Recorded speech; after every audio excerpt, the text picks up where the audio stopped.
Muy buenas tardes, queridos amigos de Practicatest.cl. Espero que todos ustedes se encuentren muy, pero muy bien. Estamos en una nueva clase y comenzando el día de hoy un nuevo ciclo. ¿Ya? Por lo tanto, el tema que veremos hoy es el funcionamiento de la motocicleta. Tema muy importante porque si nosotros queremos manejar algo bien, obviamente tenemos que conocerlo, manejar, conducir, como le quieran llamar, ¿ya? Obviamente tenemos que saber cómo funciona, qué es lo que hace, ¿ya? Por qué se puede hacer o no se puede hacer ciertas maniobras, por decirlo así, ¿ya? Entonces, muy importante la clase de hoy. Dice que en esta unidad vamos a conocer el funcionamiento de una motocicleta en su interior, hablando del motor, el chasis y el resto de sistemas que la hacen funcionar.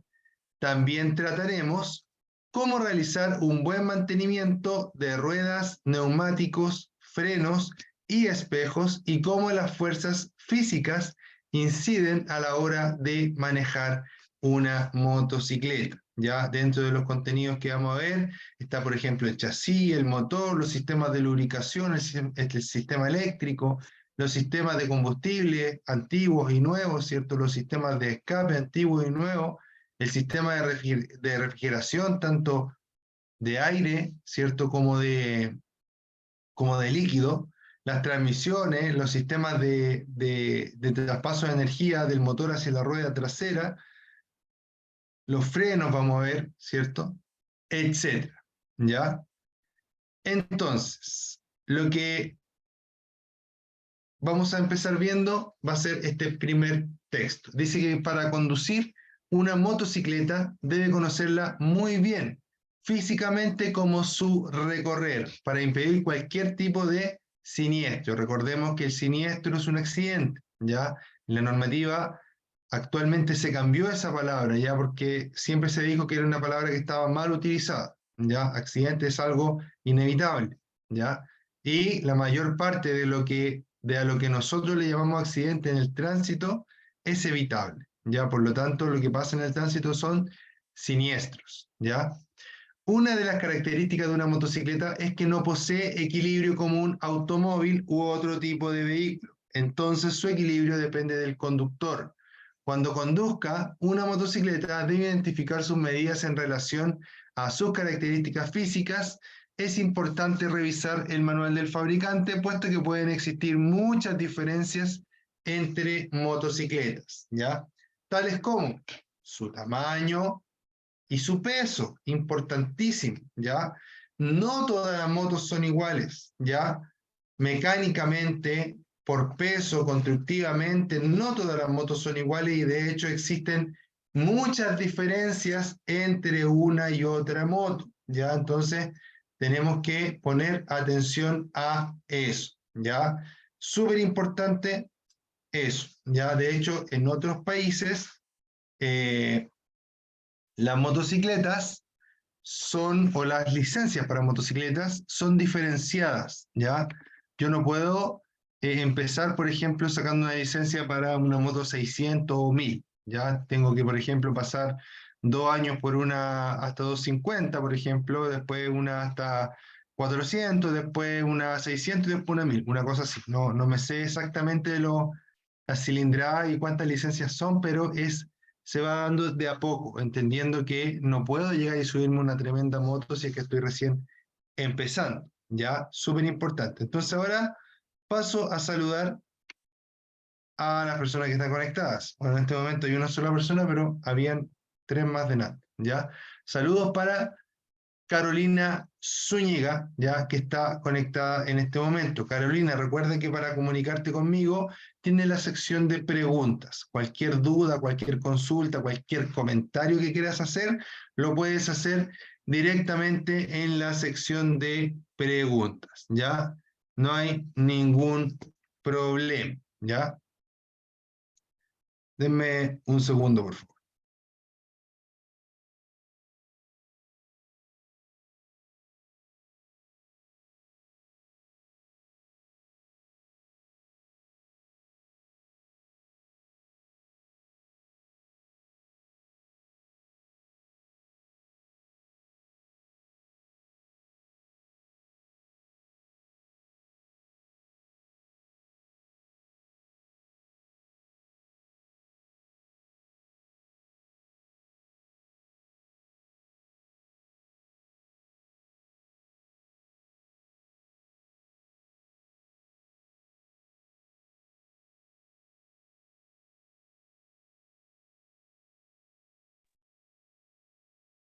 Ya. Entonces, el primer concepto que vamos a ver el día de hoy es el chasis, ¿ya? ¿Qué es el chasis? El chasis podríamos decir que es la base del vehículo, ¿ya? El chasis podríamos decir que es la base del vehículo, ¿ya? ¿Por qué es la base del vehículo? Porque podríamos decir que es la única parte que no podemos intercambiar. Se podría decir que si muere el chasis, muere el vehículo para la mayoría de los casos, ¿ya? En muy pocas ocasiones eso es distinto, ¿ya? Entonces, ojo, ¿cierto? Con el tema del chasis. El chasis, para empezar, va a tener una identificación, ¿ya? Esa identificación son alrededor, ¿cierto? No alrededor, son 17 números, ¿ya? Alfanuméricos. Es un código alfanumérico, ya más que 17 números, es un código alfanumérico. Son 17 dígitos entre letras y números que nos dicen qué tipo de vehículo es. ¿Qué tipo de vehículo es en relación a, por ejemplo, dónde fue fabricado, a qué unidad específicamente pertenece, ¿cierto? Son números identificatorios, tal como el chasis. ¿El motor también tiene números identificatorios? Sí, pero el motor, ¿cierto? El motor tiene la garantía, ¿cierto? Por decirlo así, que si se echa a perder nosotros lo podemos cambiar, ¿ya? Tenemos que hacer un trámite para acreditar ese cambio de motor, claro que sí, pero se puede cambiar, ¿ya? Obviamente por un motor que sepamos de dónde viene, que tenga su documentación y todo, su factura, por ejemplo, etc. ¿Ya? Entonces dice que el chasis o bastidor de la motocicleta es como el esqueleto del vehículo y es donde se instalan la mayoría de los elementos. Lo más importante son la horquilla delantera y el brazo basculante, ¿ya? ¿Qué es la horquilla delantera? La horquilla delantera son estos dos tubos que soportan la rueda, ¿cierto? Delantera, ¿ya? Estos dos tubos que están adelante y que abrazan la rueda delantera, por decirlo así. Dice que habitualmente la horquilla delantera posee amortiguadores telescópicos, mientras que la suspensión se realiza gracias a la acción de un resorte de tipo tornillo o espiral. El brazo basculante mantiene la rueda y la suspensión trasera, ¿ya? Cuando hablamos de brazo basculante, estamos hablando de la parte trasera, que son estos dos fierros que abrazan la rueda trasera, ¿ya? Entonces, suspensión para rueda delantera con horquilla y suspensión para rueda trasera con brazo basculante. Esa es la configuración más común de motocicleta, ¿ya? ¿Hay otros sistemas? Claro que sí, pero esta es la configuración más común, queridos amigos, ¿ya? Dice que esta suspensión consta por lo general de resortes en espiral y amortiguadores telescópicos. Trabajan generalmente con aceite, tanto para la horquilla como para el brazo basculante. Voy a tener amortiguación, ¿cierto? Que trabaja con aceite y que trabaja con resortes. Para regular el peso del conductor, debe realizarse en un taller especializado para no dañar el sistema de amortiguación, ¿ya? Para regular el peso del conductor, debe realizarse en un taller especializado para no dañar el sistema de amortiguación, ¿ya? Importante, dice, siempre verifique la amortiguación, que no tenga fugas de líquidos. Al tener malo el sistema de amortiguación, puede provocar serios daños en la conducción y control de la motocicleta, ¿ya? Muy, muy importante, ¿ya? Siempre verifique la amortiguación. ¿Por qué la amortiguación? Porque recuerden que trabajaba con aceite, ¿ya? Ese aceite puede derramarse en algún momento. Se rompen los sellos de las telescópicas, se rompen los sellos del monoshock, ¿cierto? Que es el amortiguador trasero, o la suspensión que tenga atrás, que sea hidráulica, se pueden romper sus sellos, ¿cierto? Y ese aceite se va a derramar. En la parte trasera quizás no es tanto problema, pero en la parte delantera podría caer en los frenos delanteros ese aceite, por ejemplo, ¿ya? Y ahí ya se pone peligrosa la cosa, porque imagínense los frenos con aceite, obviamente no van a frenar tan bien como en condiciones normales y podría provocar un accidente, ¿ya? Normalmente las fugas no se producen así de un momento a otro, ¿ya? Sino que se empieza como a humedecer, ya empieza como a salir de a poco y uno debería, apenas ve un rastro de que se está poniendo húmedo, que salió un poquito de aceite, debería de inmediato, ¿cierto? ¿Cómo decirlo? Debería de inmediato hacer la mantención, ¿cierto? Y cambiar, en ese caso, normalmente lo que se cambian son los retenes, ¿ya? Entonces, importante, esto que está acá, ¿cierto? Es un chasis, ¿ya? Normalmente los chasis están hechos eh, de acero, ¿ya? Eso es lo más común, lo más normal, pero también hay chasis de aluminio, ¿cierto? Chasis de aleaciones ligeras, de materiales compuestos, etcétera, ¿ya? De carbono, por ejemplo, o a veces el chasis es mitad de acero y mitad de carbono. Hay muchas variaciones en los chasis, ¿ya? Pero lo más normal es que sea de acero o de fierro, como se le conoce normalmente, ¿ya? Esto que está aquí, ¿cierto? Es el cabezal de dirección, ¿ya? Tiene una importancia muy, muy grande el cabezal de dirección del chasis, ¿cierto? Porque aquí es justamente donde se le instalan, ¿cierto? Los accesorios, ¿ya? Justamente es aquí donde se le instalan los accesorios, ¿ya? Entonces, perdón, estoy mal, estoy explicando algo que no hay que ver. Los accesorios del chasis van, por ejemplo, acá va mezclé dos temas, ese es el problema. En esta parte de acá va el estanque, ¿cierto? En esta parte de acá va el asiento. En esta parte de atrás, ¿cierto? Va la rueda trasera. En esta parte delantera va la rueda delantera. Aquí en esta parte va el motor. En esta parte de aquí va el asiento trasero, creo que ya se lo había dicho. Y eso es principalmente rueda trasera, rueda delantera, estanque, asiento, motor, ¿ya? Ese que está ahí es lo que yo les hablaba del monoshock y en esta parte de acá iría puesta la telescópica delantera y la rueda delantera. Y lo otro que quería explicar es que en este cabezal de dirección, que como les dije es muy importante porque en esta zona voy a encontrar un código alfanumérico, ¿ya? 17 dígitos y con 17 dígitos vamos a lograr tener, ¿cierto?, la identificación de este vehículo en particular, ¿ya? La identificación de este vehículo en particular.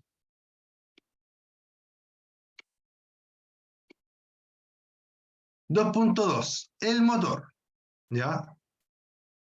Me voy a volver un poquito porque todavía me falta algo de la idea que yo quería dar acá. Aquí, recuerden que les dije que aquí iban los 17 números del VIN o del código de chasis, ¿ya? Súper importante. Tema 2, ¿cierto? Es que debo fijarme, por ejemplo, cuando yo voy a comprar una moto usada o una moto nueva también, en que los números de aquí coincidan con los números que están en mis papeles, en mi padrón, en mi revisión técnica, en mi certificado de gases, etc. En mi seguro obligatorio, en todos los papeles, va a aparecer el número de chasis. Ese número de chasis, ¿cierto? No puede estar acá en la moto raro, por decirlo así. Se supone que las motos se construyen con altos estándares de calidad, ¿cierto? Y, por la mayoría por lo menos, y el número debe estar escrito de forma uniforme, por ejemplo, ¿ya? No puede haber un número torcido o un número que esté más abajo, otro que está más arriba, ¿ya? No puede estar raspada esa parte tampoco, ¿ya? ¿Por qué? Porque podría ser que alguna persona inescrupulosa, ¿cierto?, le haya cambiado el número de chasis, ¿ya? Y que sea una moto de mala procedencia, ¿ya? Es importante cuando ustedes compren una motocicleta asegurarse de que el número de chasis coincida con el número que está en los papeles y que no se vea extraño, ¿ya? Cuando es nueva, es bueno revisarlo igual porque a veces te entregan a ti un chasis que le corresponde a otra patente, ¿ya? Eso pasa en las automotoras, en los lugares donde venden vehículos nuevos, puede pasar, porque en el fondo puede que se equivoquen y en vez de poner las placas a este auto, le ponen las placas al otro auto, que eran del mismo color, a lo mejor, ¿cierto? Y se equivocaron, pues no, eso no es tan complejo porque uno obviamente se va a dar cuenta, es probable que se dé cuenta rápido, ¿cierto? Y va a decir, oye, ese que se equivocaron, me pusieron otras placas, ya que no corresponden a mi chasis. No debería pasar, pero puede pasar, ¿ya? Por ejemplo, una vez a mi papá le entregaron un auto nuevo y adelante la placa decía NR5011 y atrás la placa decía NR5009, ¿ya? Un ejemplo. Entonces mi papá anduvo como 2 semanas con el auto así, o una semana, no me acuerdo, fue hace años. Y andaba otro auto también con las patentes cambiadas hasta que se dieron cuenta y llamaron a los automotores para hacer el tema del cambio, ¿ya? Y en el caso de que sea un vehículo usado, ahí sí, ustedes saben que hay mucho tema de estafa, mucho tema de adulteramiento, ¿cierto? De los vehículos, entonces hay que tener mucho, mucho ojo, ¿ya?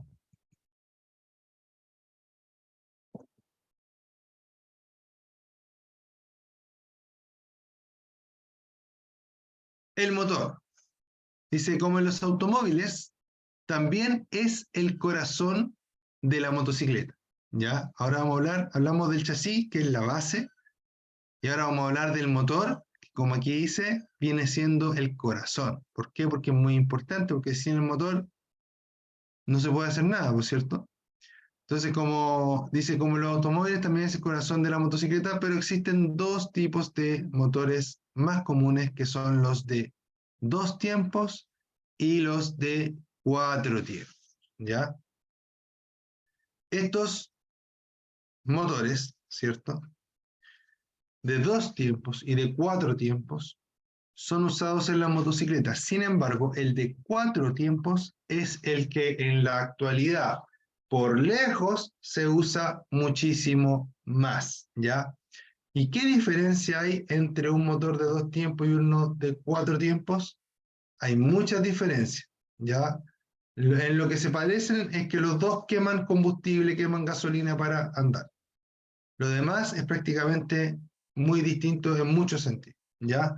Pero lo más importante es por qué reciben el nombre de 2 tiempos y de 4 tiempos.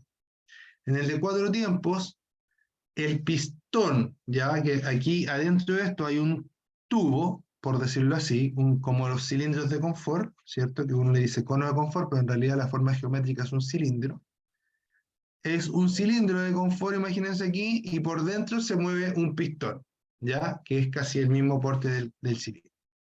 Al moverse por dentro de este pistón, ¿cierto? Para arriba y para abajo, lo que logra, ¿cierto? Es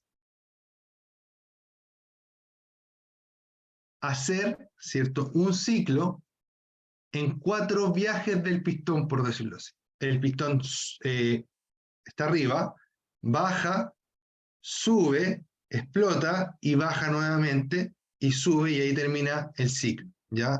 Es admisión, compresión, trabajo hacia abajo y escape, y ahí termina el ciclo. Son 4 viajes del pistón, 2 para arriba y 2 para abajo, por eso se le dice de 4 tiempos, ¿ya? En cambio, en el de 2 tiempos, el pistón sube, explota, baja, sube, explota, baja, sube, explota, baja.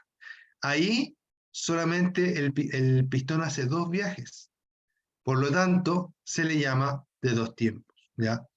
Si yo tengo un motor 150 de 4 tiempos y un motor 150 de 2 tiempos, probablemente el de 2 tiempos va a ser más violento, más rápido, ¿ya? O va a entregar la potencia más rápido al menos. En cambio, el de 4 tiempos es como un poquito más lento, ¿ya? Es menos, su aceleración es menos explosiva, por decirlo así, ¿ya? Es como más, el motor de 4 tiempos como más calmado y el motor de 2 tiempos como como más alterado, así, ¿ya? Por decirlo así. Otra diferencia que hay entre los motores de 2 y de 4 tiempos es que los motores de 2 tiempos queman aceite de forma natural en su ciclo de trabajo. En cambio, en el de 4 tiempos encontramos que el aceite, ¿cierto?, se encuentra totalmente separado del combustible y lo ideal es que no se queme, ¿ya? Lo ideal es que no se queme. Consulta para Carolina Zúñiga. ¿Escuchas bulla, así como de un camión del gas en la grabación? Avísame, porfa, para yo saber. Ya. Entonces, en el de 2 tiempos y en el de 4 tiempos tengo... Ah, genial. Ya. Muchas gracias, Carolina. Por aquí pase y se escucha súper fuerte y pensé que podía molestar en la grabación. Ya. Muchas gracias, Carolina. Te pasa. Ya, entonces, recuerden, esto es súper importante que lo sepan, ¿ya? Súper importante. El motor de 2 tiempos quema aceite de forma natural, es muy contaminante. El de 4 tiempos no, y es por eso que la inmensa mayoría, el 99.9%, yo creo, de los motores que se usan en la calle actualmente son de 4 tiempos, ¿ya? No hay autos de 2 tiempos ya. ¿Hubo en algún momento? Sí, pero en la actualidad no hay, ¿ya? De 2 tiempos, ¿quedan motos por ahí? Sí, quedan por ahí algunas, pero en la actualidad prácticamente tampoco hay, ¿ya? ¿Dónde se ocupan los motores de 2 tiempos en moto? Normalmente en competición, ¿ya? Estas motos que saltan por el aire y los pilotos hacen una acrobacia arriba en el aire, ya, esas motos son de 2 tiempos. Y esas motos que van por unos obstáculos, que van así como lentito y van como sorteando una pista de obstáculos, también es una moto de 2 tiempos, ¿ya? Pero esas son para deporte, o sea, no van a andar tanto rato, por decirlo así, ¿ya? Y esos deportes demandan que la moto entregue la potencia de forma muy inmediata, por eso la siguen usando, ¿ya? Pero inclusive muchos deportes de motor, todos se han cambiado a los 4 tiempos porque obviamente son menos contaminantes y la verdad es que a la industria automovilística, ¿cierto? En la cual se incluyen las motos, eh, lo que más les importa ahora es el tema emisiones, ¿ya? Que los vehículos contaminen lo menos posible. Súper importante.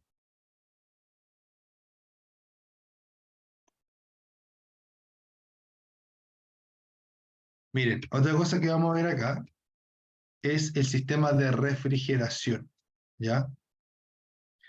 Aquí yo tengo unas aletas, estas líneas que están acá, se les llama aletas, ¿ya?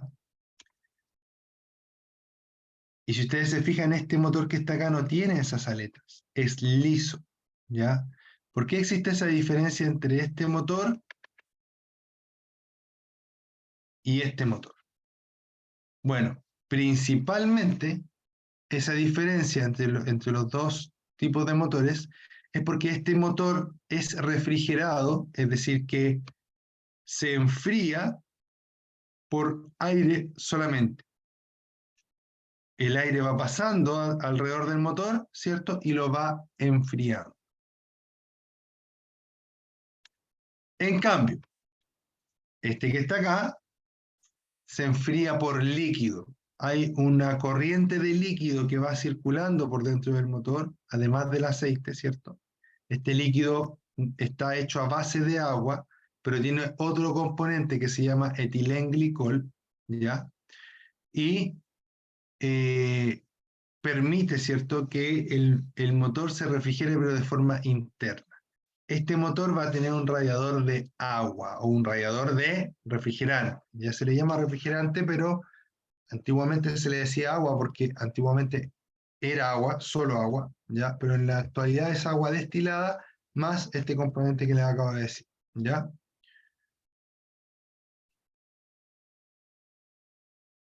En los dos, ya tanto el enfriado por aire como el enfriado por aceite, el aceite colabora en el enfriamiento.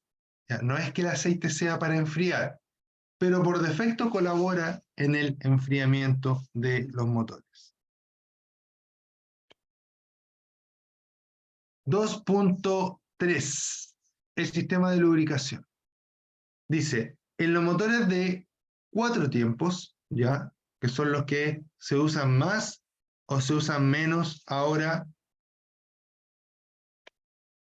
Carolina, respóndeme si los motores de 4 tiempos son los que se usan más o se usan menos ahora en la calle. A ver, ¿cómo vamos? Te espero un minutito para que escribas tu respuesta.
No me respondió Carolina, ya no importa.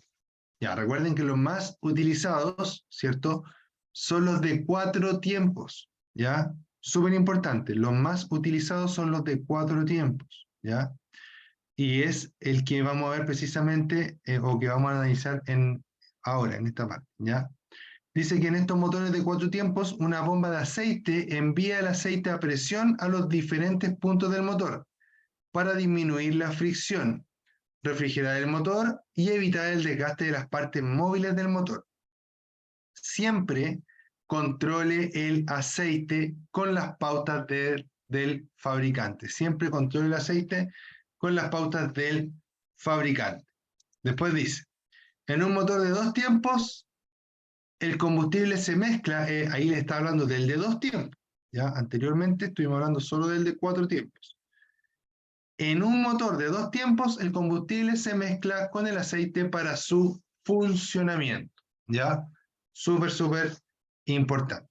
Es decir, en el de 2 tiempos, el combustible se mezcla con el aceite y eso se quema, ¿ya? A la vez que lubrica.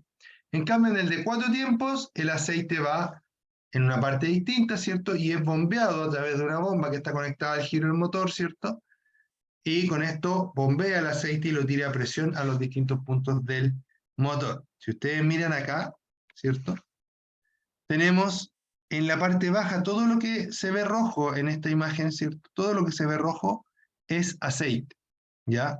Ese aceite va siendo succionado por aquí, sube, sube, sube, viene para acá, sube, sube, se va aquí, ¿cierto? Por dentro, y sube, sube, sube, sube, sube acá, sube ahí, y si ustedes se fijan ahí, como que caen gotitas para abajo. Eso es porque aquí ya salió del circuito de presión, ¿cierto? Lubricó y cayó por gravedad hacia abajo para caer acá, juntarse de nuevo y que vuelva a ser chupado, ¿cierto? Por la bomba de aceite, ¿ya? Un motor dice de una CG150, que es como estas motos de cartero, ¿cierto? Que son chiquititas, ¿cierto? Son bien simples. El aceite lo que hace es que cuando yo tengo dos partes que están rozándose, ¿cierto? Se rozan, se rozan, se rozan, se rozan, se rozan. Tú le echas aceite aquí, ¿cierto? Y le echas aceite acá, y estás ahí y estás frotando, frotando, frotando, frotando, frotando. Y al frotar, frotar, frotar, frotar, frotar, frotar, ¿cierto? Se va a gastar. Pero con la capa de aceite que hay acá, no se va a gastar prácticamente nada. ¿Ya? Muy importante. 2.4 dice, el sistema eléctrico. ¿Ya? Dice, la batería. La energía eléctrica para las luces procede de la batería. La batería contiene ácido sulfúrico que es corrosivo y, por lo tanto, peligroso para la piel. Al entrar en contacto con la ropa, también puede destruirla. Si falta líquido en la batería, póngale únicamente agua destilada. Algunas baterías no necesitan mantención, ¿ya? La batería, sistema eléctrico ahora, ¿ya? Para empezar, el sistema eléctrico es importantísimo en el motor. ¿Por qué? Porque es el que alimenta la chispa que enciende la gasolina, ¿ya? Acá dice que la energía eléctrica para las luces procede de la batería, y es cierto. Sin embargo, la batería necesita cargarse de alguna forma. ¿Y cómo se carga la batería? A través de una especie de alternador, ¿ya? En la moto se llama magneto. Le digo alternador porque es más reconocible en un auto, ¿ya? Que es en el auto es como una, ¿cómo decirlo? Como una bolita de metal así, ¿ya? Y adentro esa bolita de metal va generando corriente, electricidad. En la moto, ¿cierto? Es algo parecido, pero distinto, ¿ya? O sea, hace la misma función bajo los mismos conceptos, pero es organizado de forma distinta o construido de forma distinta y se llama magneto, ya que es como una estrella así, que tiene unos rollitos de alambre en las puntas, ¿ya? Entonces, esta estrella va girando y va generando campos magnéticos, ¿cierto? Y va generando electricidad, con esa electricidad se carga la batería y de la batería, ¿cierto? Sale la electricidad para todo lo que nosotros necesitamos. Pero recuerden que la batería debe ser cargada por este sistema. Por lo tanto, muchas veces pensamos que la batería está mala y en realidad no es la batería, sino que es el sistema de carga de la batería que es relacionado a este magneto, ¿ya? Entonces dice que la energía eléctrica para las luces procede de la batería. La batería contiene ácido sulfúrico que es corrosivo y por lo tanto peligroso para la piel. Al entrar en contacto con la ropa, perdón, al entrar en contacto con la ropa, también puede destruirla. Si falta líquido en la batería, póngale únicamente agua destilada. Algunas baterías no necesitan mantención, ¿ya? Para empezar, las baterías, hay algunas que necesitan mantención. En la actualidad, poquitas, ¿ya? De hecho, ahora no hay cómo ver si le falta líquido o no le falta líquido, ¿ya? Antiguamente eran transparentes las baterías y uno podía sacarle unos taponcitos que tenía arriba y podía mantener o controlar el nivel de agua, ¿ya? Las baterías tienen unas placas adentro, esas placas siempre tienen que estar sumergidas en agua, ¿ya? Pero eso no es tan importante para nosotros. Lo que es importante es que sepamos que hay baterías con mantenimiento y sin mantenimiento, ¿ya? Normalmente, la inmensa mayoría actualmente son sin mantenimiento. Después dice que si falta líquido en la batería, póngale únicamente agua destilada. Algunas baterías no necesitan mantención. Después tenemos, ¿cierto? El tema de los fusibles. Con respecto a la batería, cosa importante de mencionar, es que si tú ves que la batería se empieza a calentar o se deforma como que se infla, eliminar la batería, ¿ya? Se saca y se elimina de forma responsable. Hay lugares donde compran la batería y todo eso, ¿cierto? En lugares así como de reciclaje. Ideal que no la echemos simplemente a la basura, ¿ya? Oka, Carolina, no te preocupes, no hay ningún problema.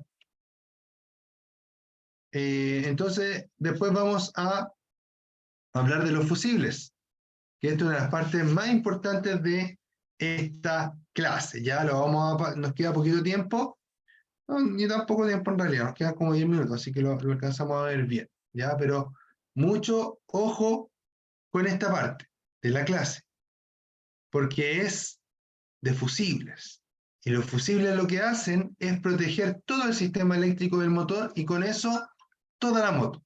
Porque si el sistema eléctrico llega a tener mucha temperatura, ¿cierto? Llega a tener demasiada temperatura un sistema eléctrico, puede provocar un incendio. Y ese incendio podría quemar por completo la moto. Pero ¿cómo si la moto es de metal? Claro que sí, pues, va a quedar en metal. Va a quedar en metal pelado, ya sin los plásticos, sin los cables, sin nada que no resista el fuego. Y además de eso, como la moto se quemó, el chasis ya no va a tener la misma resistencia que antes, por lo tanto se podría quebrar, se podría doblar, etc. Es decir, que la moto no sirve prácticamente para nada, ¿ya? Ojo con ello, ¿ya? Los fusibles son muy importantes. La máxima de los fusibles es que nunca deben cambiar su color, ¿ya? Nunca deben cambiar su color, ni deben cambiar tampoco su, eh, su capacidad. Perdón, se me van algunas palabras a veces. No se cambia ni el color ni la capacidad. Normalmente el color va siempre hermanado con la capacidad. Por ejemplo, los fusibles rojos, por lo general, son fusibles de 10 volts, ¿ya? O sea, de 10 amperes, no de 10 volts, de 10 amperes, ¿ya? Pero ahora les quiero explicar qué es lo que hace un fusible y por qué nunca se debe cambiar por otro que no sea igual que el que teníamos. El fusible lo que hace es que si yo tengo este cable y este cable sufre un cortocircuito, lo que va a pasar es que el cable se va a calentar tanto que va a incendiar las cosas que están alrededor de él, ¿ya? Lo que hacemos para que no pase eso es que cortamos ese cable y lo unimos de aquí a acá con un fusible, ¿ya? Con un puentecito. Ese fusible va a proteger a estos dos cables. Estos dos cables lo que van a hacer es que en caso de que haya un cortocircuito, se va a quemar primero el fusible en vez del cable, ¿ya? Se va a quemar en vez del fusible, se va a quemar perdón, en vez del cable, se va a quemar el fusible. De esa forma, lo que necesitamos entender, ¿cierto?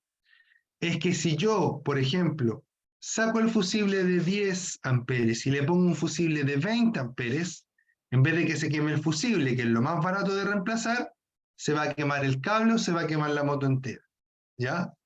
Por lo tanto, nunca debo cambiar la capacidad de un fusible, jamás. Si el fusible es de 10, es de 10 para siempre, ¿ya? Otra cosa importante es que ojalá nunca intervenga en el sistema original de la moto, el sistema eléctrico, porque a veces le quieren poner, por ejemplo, un foco a la moto, un foco extra, y se pegan a cualquier cable que tenga 12 volts. Y muchas veces ese cable tiene la capacidad de pasar solo la corriente que pasa para lo que está hecho y no para ponerle algo extra. Y ahí empiezan los problemas de que se empiezan a quemar los cables o empezamos a desgastar las baterías de forma prematura, etc. ¿Ya? Si quieren conectar cualquier accesorio, mi consejo es que lo hagan siempre directo a la batería, ¿ya? ¿Por qué? Porque ahí no están interviniendo en nada, solamente le están robando un poco de corriente a la batería. Tampoco lo recomiendo, o sea, yo recomiendo, si quieren que les dure lo más posible la moto, que no le hagan nada, ¿ya? Pero si necesitan sacar corriente en algún momento, sáquenlo directo de la batería, ¿ya? No es lo más bonito, pero si no saben lo que están haciendo muy bien, es la opción más segura, por decirlo así, ¿ya? Eh, con respecto a los fusibles, ¿ya? ¿Por qué se queman los fusibles? Que es la parte que nos falta explicar. Se queman porque cuando yo tengo dos cables, ¿cierto? Uno que es positivo y uno que es negativo, estos cables no se deben juntar, ¿ya? Solamente se juntan en la ampolleta, en los motores, en partes donde, motor eléctrico me refiero, en partes donde se vaya a ocupar la corriente. Pero si no se está ocupando la corriente, no se pueden tocar. Si se tocan, se produce algo que se llama cortocircuito, ¿cierto? Entonces, hay dos formas de las cuales se produce un cortocircuito y quema el cable, ¿ya? La primera es que tenemos los dos cables, ¿cierto? Se tocan y se separan, y en esa opción, ¿cierto? Pasa que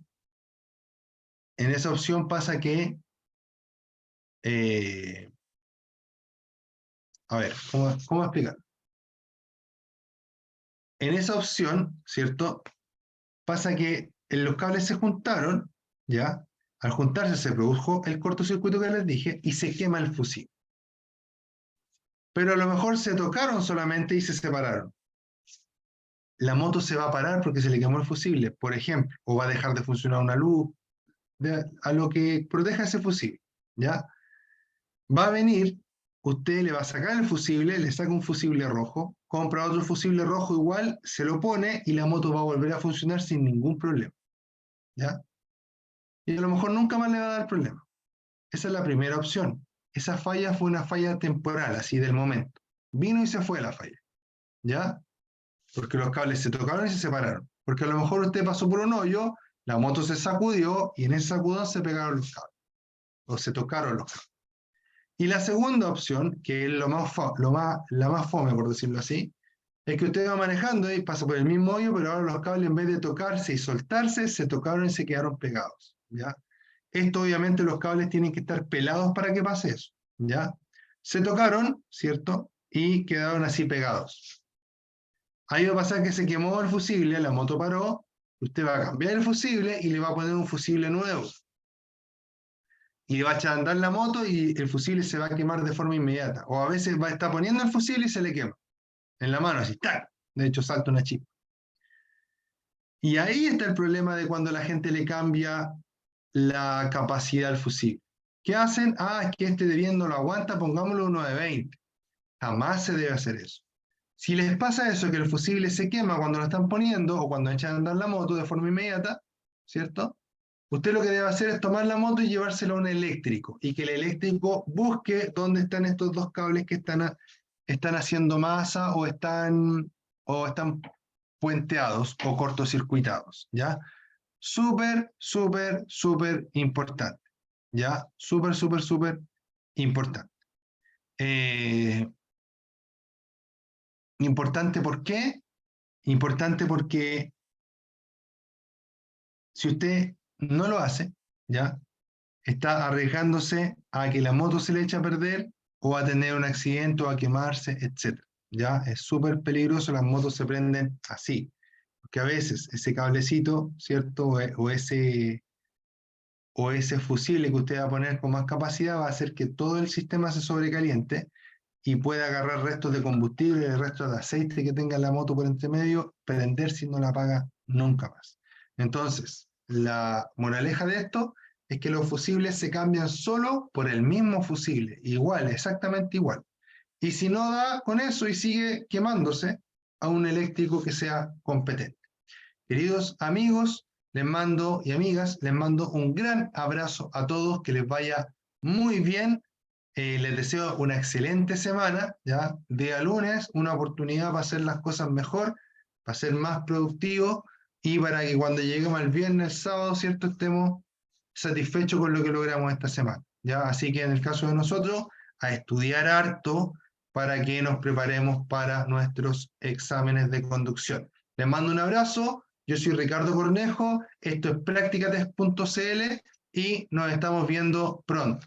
Gracias por todo, espero verlos mañana, ya a las 5 de la tarde. Un abrazo, cuídense, que les vaya muy bien. Chao, chao.